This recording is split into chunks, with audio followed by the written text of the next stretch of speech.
Good evening, Bahamas. Coming up tonight, the Prime Minister could be called as a witness in the trial of former Cabinet Minister Shane Gibson. A shooting at Commonwealth Fury leaves one man dead. Meanwhile, crime is down 7%.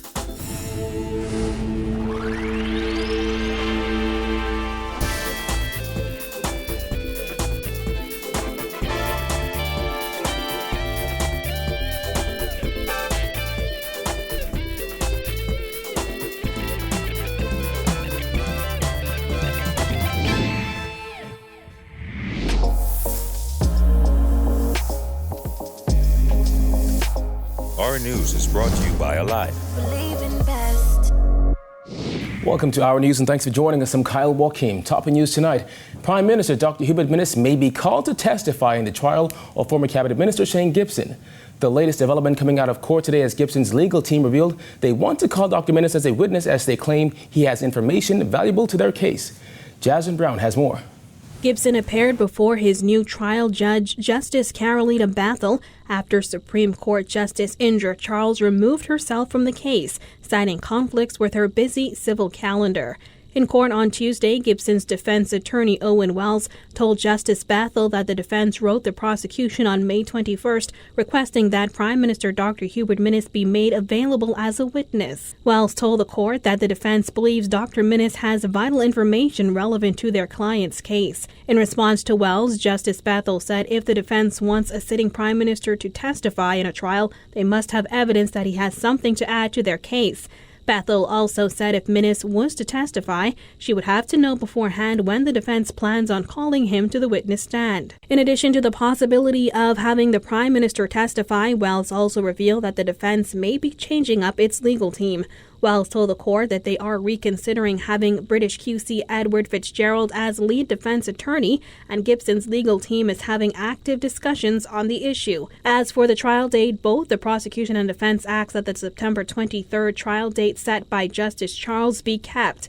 Bathel agreed to keeping the date for the trial, which is expected to last 2 weeks.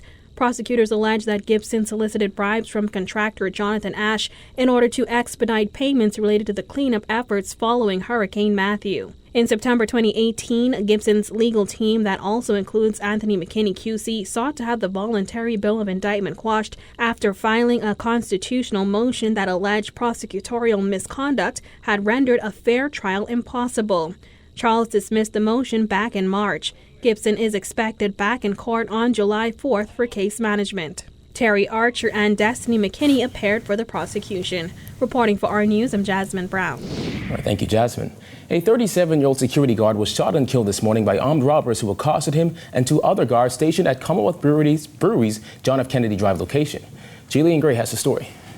While operations resumed as normal today here at Commonwealth Fury, it was far from a regular day's work as bullet holes and yellow tape marked the scene of last night's fatal shooting. According to police reports, around 12 midnight, 3 security officers were stationed at Commonwealth Brewery Limited on John F. Kennedy Drive when they were robbed of personal items by 5 armed assailants. The men shot one of the security guards before fleeing the scene. Police confirmed that the victim is 37-year-old Alfred Jared Kemp. Paramedics reportedly tried to revive him but were unsuccessful, and he was reported dead on scene. Kemp worked for Security Masters. When Our News visited their office today, manager Ricardo Bullard described Kemp as a humble man and a good worker. He called the incident unfortunate and called on the government to issue firearms to security guards. It's high time that in this country, security guards should be able to afford be licensed to carry firearms on the job, like how they do in Texas Island. Security guards are able to take firearms. They have families to go home to provide for, and so it would be much appreciative if they're being given the opportunity to provide firearms on the job. At both Security Masters and Commonwealth Brewery, counselors have been made available to the staff. Bullard said the mood at the company today was somber, adding that the other security guards are shaken and the company has been in contact with all families. The company already has spoken to the family face-to-face and offer our condolences on them. There's an investigation going on, so at this moment we cannot give them more further information. Meanwhile, the tragic incident prompted CBL to close its JFK warehouse Tuesday. The Bureau's managing director said in a statement, "Early this morning, one of our security team members lost his life during an incident at our JFK warehouse location. Our thoughts and prayers are with the victim's family during this difficult time." Reporting for Our News, I'm Jillian Gray. Well, the family of a 21-year-old man who was shot dead in Nassau Village is expressing shock over his death. Jared Hicks has that. That's my only son, you know. And right now, where it's gonna express, you know. 21-year-old Deshaun Culmer was still grieving the loss of his mother when he was gunned down near his Price Street, Nassau Village home late Sunday night. It affected him really, you know, really bad. I don't think he even got over it as yet, you know. I don't think he ain't got over it as yet, you know. According to the man's father, Shane Culmer, his son was only just starting to adjust. 2 years after his mother's death, police say the 21-year-old was shot dead in a drive-by style shooting at around 9 p.m. on Sunday. His grandmother, who was near to where the incident happened, says she heard the shots go off and saw a vehicle speeding through the streets. His father insisted that he never had reason to worry about his son, whom he says recently met a girl he liked. Recently met a young girl, you know what I mean? That's the first time, you know, like I would say the first time he ever like meet somebody, you know. So. The grieving father says his dad's son attended Sadie Curtis and R.M. Bailey. He also locked down a hotel job not too long ago. He's working the Rio. You know, he just got a job there, you know, like probably a year and a couple months, you know. But he don't want nobody go to work every day, come home, you know, love him person if you get to know him, you know. The older Culmer says his 21-year-old son was his only child. But all I could say is, you know, he dead can't just go just like that in vain. You know, that's all what I got to say, you know. He's a loving person. Now, according to Our News records, Culmer's killing is the 35th homicide for 2019. Reporting for Our News, I'm Jared Hicks. Thanks, Jared. Well, according to crime stats tabled by the Minister of National Security, crime so far for 2019 is down, with murder seeing a decrease of 21%. The minister credited the strategic goals enforced by law enforcement. However, Dames also used the opportunity to hit out at the opposition as well as a fellow F&M MP. The police commissioner and his officers thus far have been successful in translating our government's crime agenda into effective operational strategies. For the first quarter in 2019, overall crime is down by 7%.